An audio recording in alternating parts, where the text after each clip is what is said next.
Ariel, keep sipping because you need to lube up the engines because we're ready to start them and go back and re-examine in the closest manner possible your time on Drag Race. Oh my God. I was just watching your audition tape. Oh, yeah. And gagging at how great it looked. Looking back at my other audition tapes, I was like, no, you were not ready there, girl. Not ready there, not ready there. But last year, I would definitely say, was when my confidence in my tape was at a high. So when I did get that call, I was like, oh, damn, I'm doing it right. Like, you know, It was a really cool, validating feeling. So then you have, what, 2 weeks to get ready? Yeah. So what was that whole thing like? That was the part that I think was the hardest for me, just because, you know, in my scene, it didn't really, like, I would always have fun, like, with what I wore, and I made, like, outfits out of, like, what I could, whether I ordered it from, like, Amazon Prime or whether I got it locally. But it was definitely hard because I feel like I didn't have, especially not being, like, New York, those New York girls have access to so many designers. Oh, yeah. Or, like, Akira being in, like, Texas, and all those girls in Raja having, like, access to all, like, the pageantry stuff. It was a little hard for me just being in the middle of nowhere, New Jersey. Did you borrow? Did you start sewing? What did you do? I honestly wore... I wore some things that I had. Yeah, I just tried to work with what I had because, you know, my boyfriend and I had just bought a house. Wow. So we didn't really have a whole lot of money, so I wanted to really work with what I had, and I was like, well, it's not like I have shit, so like let me make like that purple like fur outfit that I got from a local designer, Brandon Bermudez. He's amazing. I already had that, and I was like, how can I make all this stuff that I have like really work? And I guess like a lot of people were saying obviously that some of my looks were similar and like the big hair silhouette, and I was like, well, that's what I know. Yeah. That's what I wear at my shows. Like, I'm not gonna be unauthentic. I'm like, that's what I wear. So you get there, you have all your stuff, you walk into the workroom. Yeah. What's that first moment like, and what is your first impression of the girls? I honestly think I shit myself in that igloo dress. It was like so surreal. Like, honestly, just, you know, watching it on TV for what, 5+ years. That's what I started watching it. I was watching it for about 5 years. And just walking in that workroom, I remember we were like held in our little rooms before we met each other. I think I was in drag for like almost 4 hours before I walked in the workroom. And we were in just these little spaces with just the iPods that we learned our music through. And like, I just remember them like cueing you to walk in, and I was like, holy shit, like this is happening. And I walked in, and I remember I was like a little lost for breath, like right when I stepped on the set, 'cause I was like, it's happening. It's happening. Yeah. It happened. And you're on the set. It was crazy. It was surreal. I knew I came in there with that like delusions of like, oh, like I have the big following. I'm gonna do amazing. They're gonna carry me to the top. And then I was like, oh damn, like these girls are serious. This is the like there's a lot of pageant girls and they come for blood. Yeah, they do. Yeah. So I was intimidated. I really was.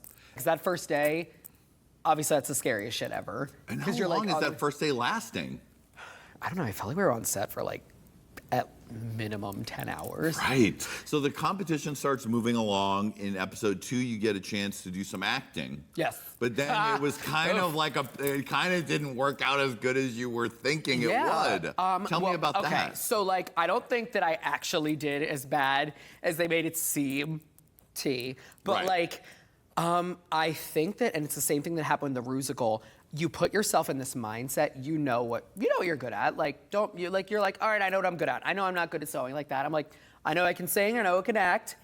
Can I dance? I can do a little kick and shuffle, and yeah, I'm not a dancer like that, but like, I know I can act and sing. So I think that when you go into these challenges where like, you're like, oh, this is my tea, this is my strong suit, you obviously psych yourself the fuck out. Right. So like, yeah, that acting challenge, it's hard because I was always one of those girls watching the TV show like, oh my God, why are these girls not getting it? Like, why are they not getting the scene? You have no time to learn those lines.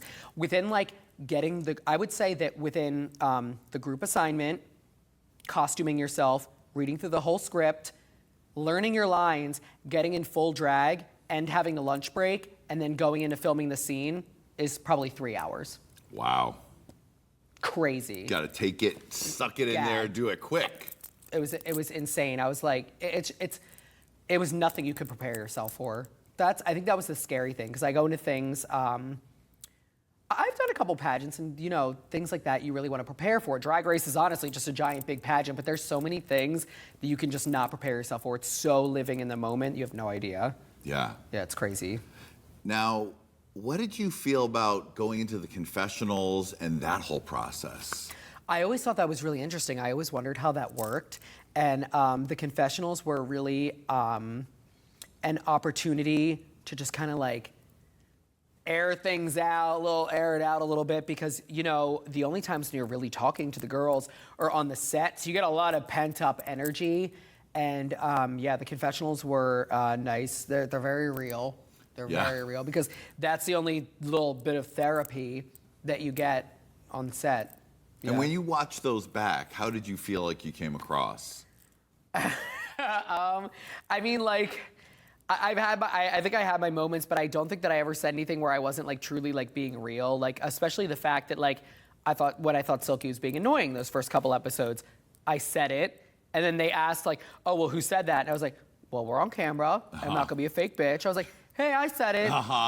Sorry, like you want to talk about it, let's talk about it. But yeah, I just think that that's an opportunity like to be real, you know. So whatever you say in the confessionals, you kind of got to own up to it, because you're being recorded, sweaty. Yeah, and it's so better to own up to it. yeah, it's better to own up to it than just lie about it after the fact. Yeah, definitely. You finally got to pay tribute to Britney Spears. Oh my God, that was that's when you really were shining in that moment. That was a really fun episode. A lot of people don't realize, like, when I'm back at home, I host all of my own shows. Like, I do 2 shows a month that I'm on the mic for the whole time. So improv comedy, I would say, would kind of, especially through not doing theater for a while and just doing drag a lot, improv comedy kind of became like my gig. So I was super excited that we were able to do that, because I was like, all right, let me pick myself up from the shit show that was last week. Right. And it was really awesome that I was able to like excel in that. And I think like I wrote the song for the group.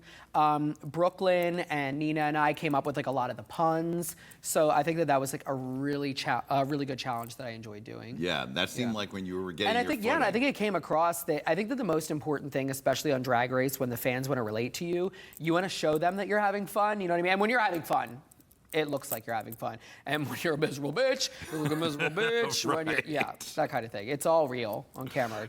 Yeah, how did you navigate like that whole thing with Silky kind of playing up big for the camera? How were you navigating dealing with the other people that you didn't really know?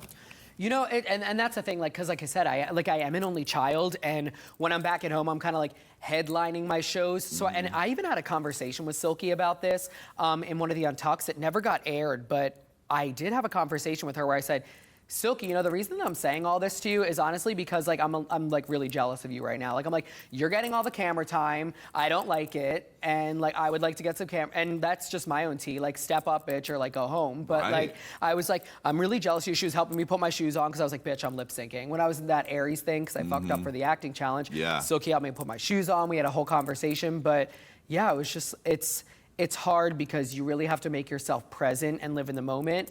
And if it like intimidation or like if you're scared, it's gonna just hit you real hard.